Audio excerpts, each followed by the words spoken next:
Reading with your kids. Hey, so great to see you. Come on in.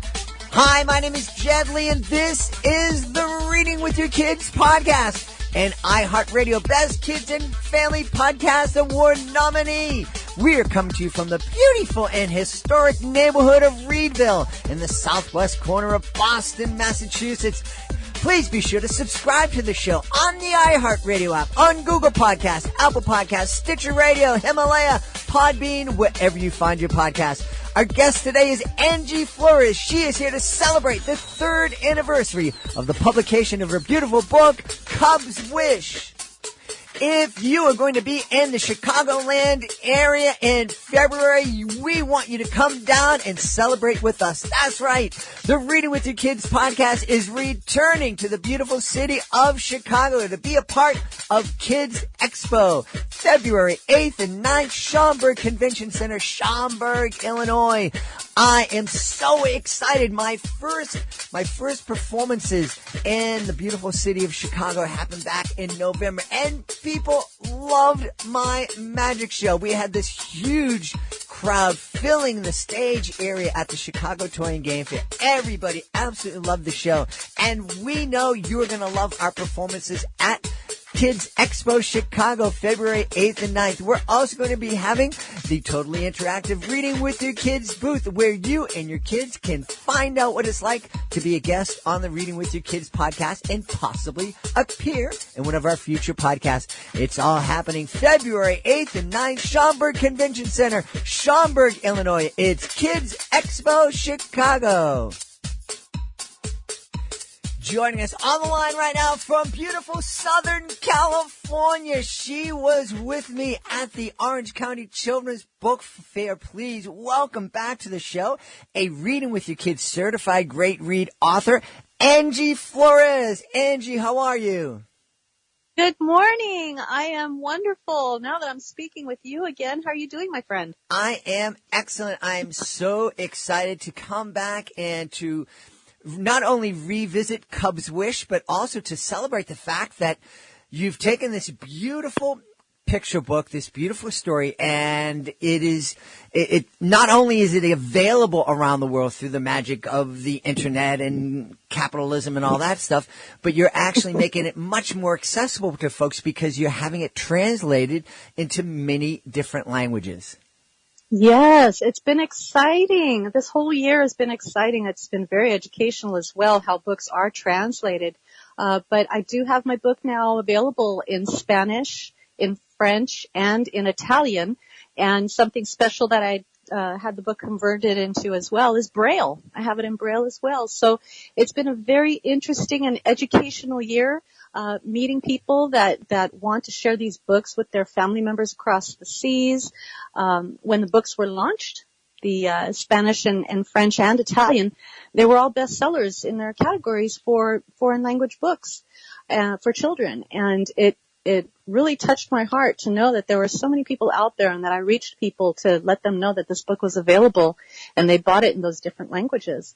So I just wanted to spread the word of Cub's Wish. And let everybody know, the meaning of wishing from the heart. Yeah. And I've had the books translated. I've kept it within the family. They were translated by some very close friends, families, mentors who've helped me on my writing journey.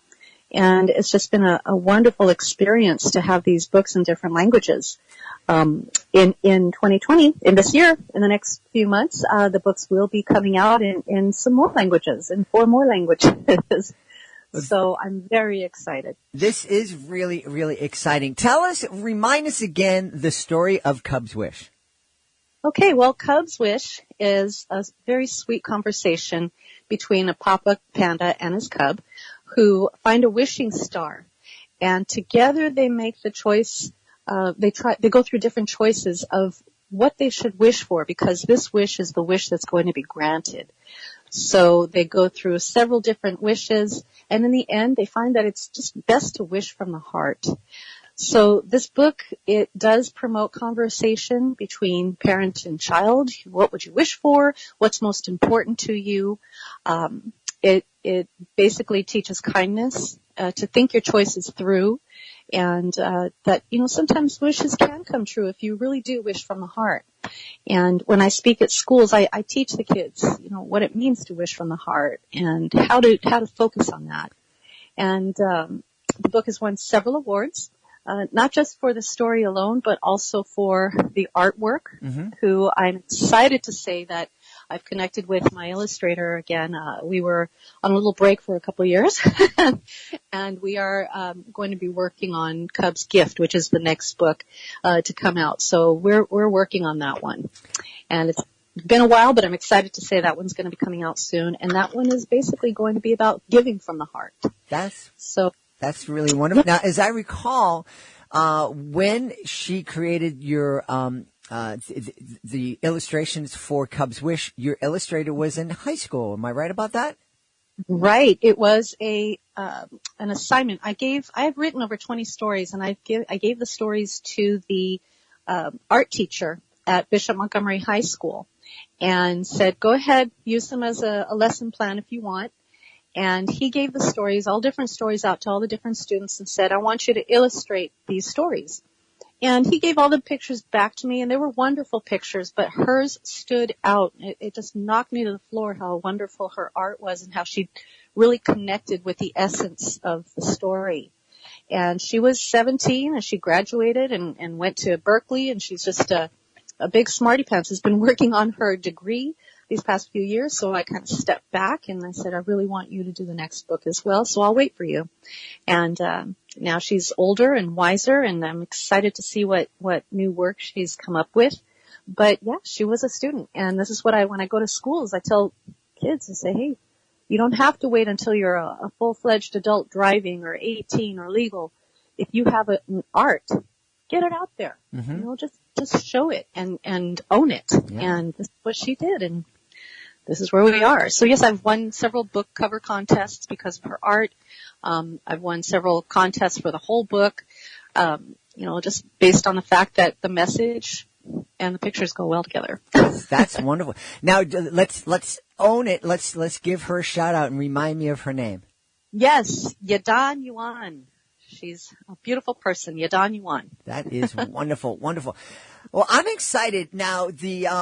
It makes sense that you translated the book into Spanish and French and Italian. Braille is very exciting. Tell us a little bit about the journey to have it.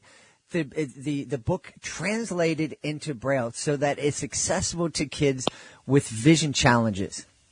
Right. Well, with the internet and audiobooks, people were telling me, you don't need to do this. You don't, they have audiobooks. I said, how can you be so insensitive? Because I think Braille it's important. You can't just depend. Don't think the people who are challenged just depend on the audio. This is something that they should have as well. And I wanted parents who are sight challenged to be able to read to their children who are not, or vice versa. I worked with the blind students when I was in college, packing books for them, and I was just so touched by the sweetness and the kindness of everyone there. When I became the author, I wanted to give something back. So I went through the internet to see how can I do this book in Braille to reach the masses in this division. And I found the society was the Beulah-Reamer Society, or Beulah-Reamer Legacy. And what it was Beulah-Reamer was blind herself, and she left her equipment to her children who are sight challenged themselves. They took on what she did, and they do books in Braille in her name. And I wanted to be a part of that, and they took on some of my books and are selling them on their website. And I just wanted to reach another community that had a need.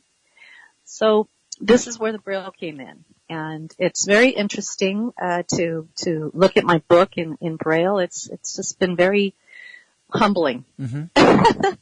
Well, I'm really happy that you had this foundation that could help you do this, because it is, as we were talking before we started recording, I'm told it's a very expensive process. Yes. But you were mentioning the fact that yes, there are audiobooks out there, and yes, a family can sit down and listen to an audiobook, and there's lots of benefits to that, and talk about the audiobook, and we certainly encourage that. It's a great way to bring reading into the car and the car ride.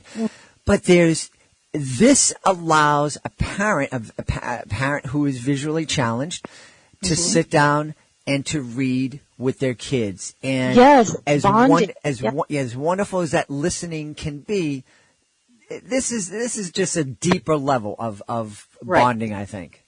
Right. And there's a romance to when you're actually holding a book. I mean, the same thing. And please don't think I'm putting down audiobooks or ebooks or anything like that, because there's a need for everyone, and everyone has a preference, and however you can get your message out there, I think it's important. So I'm not downing at any of it. It's just that there are, for some of the people that still write in books, there's a romance to it. When you're able to hold the book and you smell the book and you're turning the pages, and there's that bonding that goes with that. That's what I was yearning for. Yeah. When I wanted to do that, because the way that they did the Braille, you could still read the words, but the Braille is put over the words. So if the child is sight challenged and the parent isn't, the parent can read it to the child, and the child can feel while they're reading. So, and vice versa. So yeah, it meant something. It meant a lot to me to have it done in that medium. That's really, really special, and I'm really, really happy that you did that. Now, as we said, the book is available right now in Spanish, French, Italian, and Braille. And you're telling me that there are a number of other languages that the book is going to be translated into in 2020. Tell us some of those languages, please. Well, I have in 2020, I have Tagalog, which is the Filipino language, and that is being translated by one of your former guests as well, Nichelle Winter, who is the president of the Children's Book Writers of Los Angeles. She was so graciously stepped up and said, I want to put this in, I want to help you get this into my language. So it's coming out in Tagalog and in Japanese. And the Japanese is done by Michael Moritani, who is a translator herself in the physical therapy community. But she, along with Nichelle, her partner, just felt that they would be able to help me as a heartwarming friendship reach out. So it's coming out in Tagalog and Japanese, and I also have it coming out in there's works on German from one of my cousins that live in Boston, and also in Korean from one of my dear friends I used to work with as well. So I have also in Chinese. Somebody just offered to go ahead and do it for me in Chinese, which I think would be great because it is a panda. But yeah, I mean, there's so many different avenues that I could take with this, and one of the reasons why I just stuck with Cub's Wish and kept going and just launching the books in different languages, partly was because of the fact that, you know, illustrators can become very expensive, and I just wanted to make sure that I took care of all aspects of Cub's Wish that I could before moving on to my next project, because I really wanted this, my flagship, to take off and to create that base for myself. And I also have a wish book that's coming out, a Cub's Wish book, where it's like a wishing journal, and little coloring books. And I have all these little things that are just in the works to get out there for people to understand that making wishes isn't just something you do on a star. You do it from the heart. The message will come out in every language possible if I have my say. Well, I think too, one of the things that you're experiencing, and one of the things that you're modeling for your kids and for other kids, because you're sharing your story with kids during your school visits and whatnot, is that it's one thing to wish, and that's very important to wish and to have hope and to have dreams. But a lot of times our wishes come true because of the hard work that we put into it. And you certainly have put a lot of hard work into Cub's Wish and getting it translated, and you know, you've appeared in bookstores from coast to coast. It's been amazing. There aren't many authors who can say that. But I want to, so I love the fact that we're celebrating your successes. But we talk a lot on the show about reminding our kids that it's okay to fail, it's okay to hit roadblocks, as long as we don't let those roadblocks stop us. Right. I imagine that you've hit a couple of roadblocks along the way in your Cubs Wish journey that you wouldn't let them keep down. Can you share maybe some of the challenges that you've experienced and some of the frustrations and where you found the strength to kind of carry on? Oh yeah, absolutely. I mean, first and foremost, and I don't mean to really bang on this, but the financial aspect of being an author, a self-published author, is it's a labor of love. Mm-hmm. And one of the things that stopped me was the fact that Yadan, my illustrator, had to, focus on her schooling. She had a full scholarship to Berkeley that she really needed to focus on and keep going. And I said, well, if that's the case, and I don't necessarily have the finances to pay for other illustrators right now to do work on other books from, that I have, I'm going to take this artwork that I have from Yadan, and I'm going to keep the momentum going with this. Mm-hmm. And in 2018, I launched it in ebook form. And then, I went the whole route and did, podcasts and just advertising, pushing the book. And then in 2019, I said, okay, well, she's still not ready. I'm going to put it out in different languages. So I launched it in different languages, and I kept the beautiful illustrations and understandably so. Another roadblock was having the book translated as authentically as possible, mm-hmm. because in different languages, one of the phrases says his tummy tickled at the thought that he would have a wish. Well, the tummy tickling doesn't translate in other languages. Mm-hmm. It means like an upset stomach. So mm-hmm. or there's a problem. He's got some kind of virus. So we had to turn the words around in all these different languages to make sure that the emotion and the feeling of Cub and the whole story still came out as authentically as possible. So I didn't let a lot of the roadblocks of me not being able to speak these languages. I didn't let the roadblocks of me not being able to afford to have other books published in, other stories published. I didn't let any of that stop me, because I knew that this was something I worked really hard on to start with, and this was a goal of mine to have done. And this year, which was very one of my dreams that did come true, one of my wishes that did come true, happened. Started when I first published, or when I first was writing my stories. I wrote my stories on a notebook, in a spiral notebook. And I went to a Barnes & Noble, and I put my notebook on the shelf between a few books. And I took a picture, and I said, this is where my stories are going to end up. And that was back in 2015 when I first started writing. And I would go every now and then and go to the bookstore and take another picture on the shelf and just say, I'm going to be in Barnes & Noble. Well, this year, after being turned down from Barnes & Noble several times because they had issues with self-published authors, mm-hmm. They finally accepted me. I don't understand why. After all these years, they did go through the computer. They wanted to make sure that I was with a specific distributor. They wanted to make sure that I had a backing, whatever it was. They went through the computer, looked me up, and said, okay, we'll go ahead and put like 2 or 3 books on the shelf, but if you'd like to do a book signing, then we'll order more. And I was like, oh my gosh, how can you say no to that? Mm-hmm. And I just walked into the store and talked to the manager. So I said, yes, let's go forward. Let's go for it. And this year in November, I had my first ever book signing at a Barnes & Noble for my book. And it was a successful event, and I sold out of all of my books there, which was a wish of mine. And I got into another Barnes & Noble here in Torrance. And that was even more successful. I sold, even more books and sold out of that. And then I went to visit my family members in Boston, told Barnes & Noble I was going to be out there. And since they're selling the books on the shelf here in California, would you be interested in doing that in Boston too? They looked me up and said, let's go. And they said, well, if you're going to, we're going to have your books on the shelf, why don't you come out and do a signing event as well? It all worked out. I sold out of those books on that shelf, and it was just an amazing dream come true. Another dream that did come true, for a lot of your listeners, I know that they know Laura Numeroff, who did, If You Give a Mouse a Cookie. She's the author of that book. I was included with several other New York Times bestsellers to do an authors convention at the Barnes & Noble in Huntington Beach out here.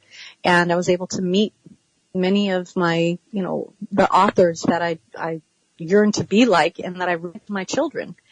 And so little things like financials or maybe you don't think you're good enough. I was thinking, wait, I'm sitting here with New York Times bestsellers and agented authors. I didn't think I would be good enough to do that, but I sold out of my books at that event as well, and I actually sold more than the other authors that did appear. So I don't know. I've got some really great angel watching over me. But my hard work is paying off, and I think that's what I'd like to show my children. I'd like to show students that don't let things stop you. It's okay to ask questions, to have hopes and dreams, and to go for it, and to try it. And if it doesn't work out, find a different street, find a different path to make it work. Absolutely. I didn't give up. Absolutely. And how fortunate was that you chose a Barnes & Noble to put that notebook on the shelf. Imagine if you had chosen a Borders bookstore. That would have been a drag. They would have been closed by the time. Oh, no. Well, not luckily, I feel bad for the whole Borders, and I hope they're, they've spread out to some other means, but those were all closed down out here, so I couldn't even try it. That's right. Yes. Yeah, that's great. That's funny, Jed. Well, we're really, really happy, and you were one of the first guests that we had on the show in the first few months of the Reading with Your Kids podcast, and here it is. And you were my first podcast. Oh, excellent. Yes. And you were one of our first Reading with Your Kids certified great reads, and so we're really delighted that the book is going worldwide and is available on all these different languages. And I think it's wonderful. I think it's so respectful of the different cultures. And I think it's just super. And I can't wait to see the translation that Nushelle is working on, because I have a lot of friends from the Philippines, and we're connected on Facebook, and every time Facebook can translate Chinese and Japanese and Spanish, but when it goes to translate what my Filipino friends write, it just goes, nah, I'm not even gonna try. That didn't sound right. Yeah, and that's been the challenge. Some people are like, why don't you just do Google and just write the whole book on Google? Oh no, it doesn't.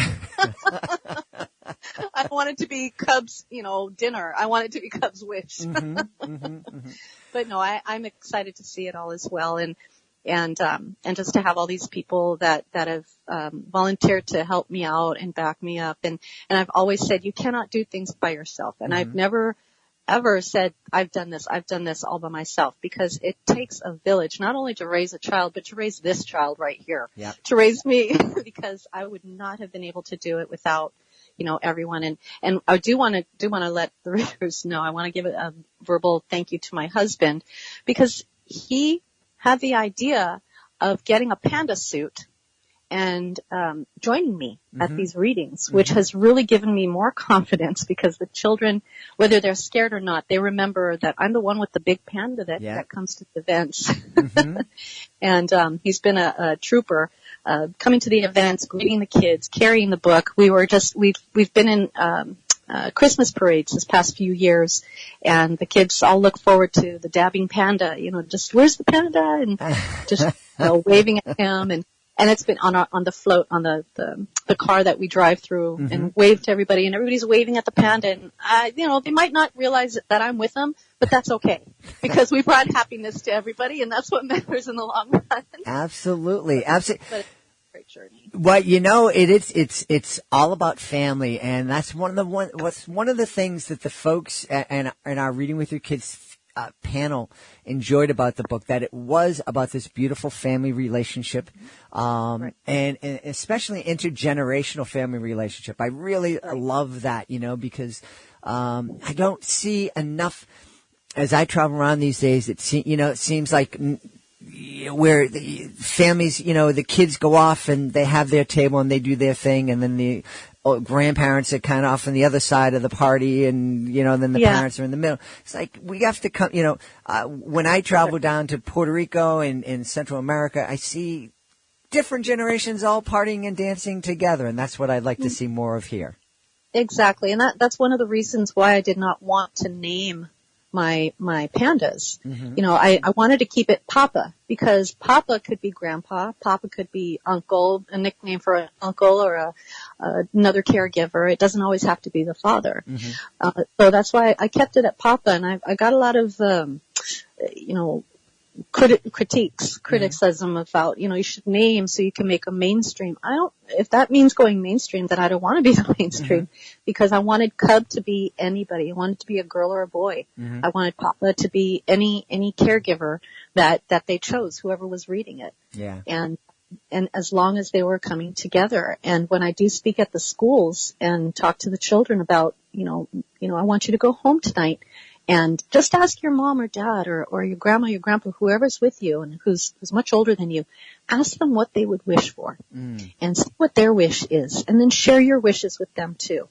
And that's the one thing that I really wanted to focus on for the book, is just to create that bond and create conversation between parent and child, so the parent can see what's most important to my child. It might not always be, rainbows and candy and, having a pony for your birthday. There are other things. Mm-hmm. I've heard some very deep and emotional feedback from the children. When I ask them, when I have a little assignment with them afterwards, I give them bookmarks, and I told them this will help you manifest your wish to come true. And it's a little thought bubble on top of Cub, and I say, draw your wish or write your wish, depending on how old they are. Mm-hmm. In the thought bubble, put it in your favorite book, and every time you open your book, you're going to see that wish.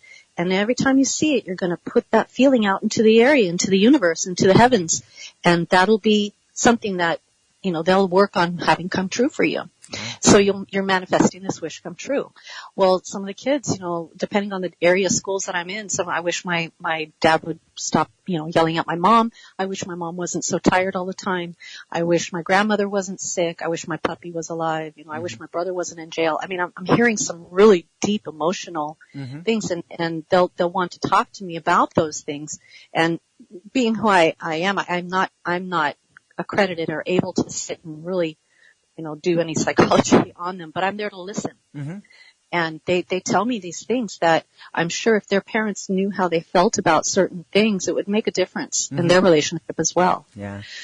So, I think it's important that parents and children do have that time to sit and communicate. And if it takes a book for them to do it, then so be it. And if it's my book, then amazing. That's exactly how my wish came true then.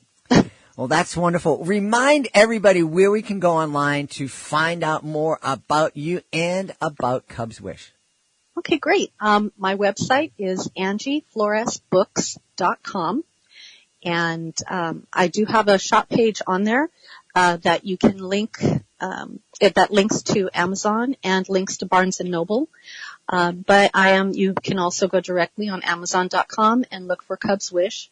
If you are looking for the other versions of Cub's Wish in the different languages, they are listed in their particular language. Cub's Wish in Spanish is, Cub's Wish in Spanish is El Deseo de Osito. In French, it is Le Souhait du Baby Panda. And in Italian, it's Il Sogno de Cocciolo. And I'm still trying to get them to link it to the Cub's Wish, but if you go on Cub's Wish, you'll see that there should be guides to the different languages as well. But you can find them all on my website, angiefloresbooks.com. Excellent. We've had a blast welcoming back our friend Angie Flores, celebrating the fact that Cub's Wish is now available in many, many different languages, including Braille. Angie, thanks so much for being back on the show. Oh, Jed, thank you so much. It's always a pleasure to speak with you. Thank you very much. Please be sure to join us for the next edition of the Reading with Your Kids podcast. Our guest will be Nick Stone. Nick is returning to the show to celebrate her brand new middle grade book, Clean Getaway. You might remember Nick was on to talk about her New York Times best-selling novel, Dear Martin, last year.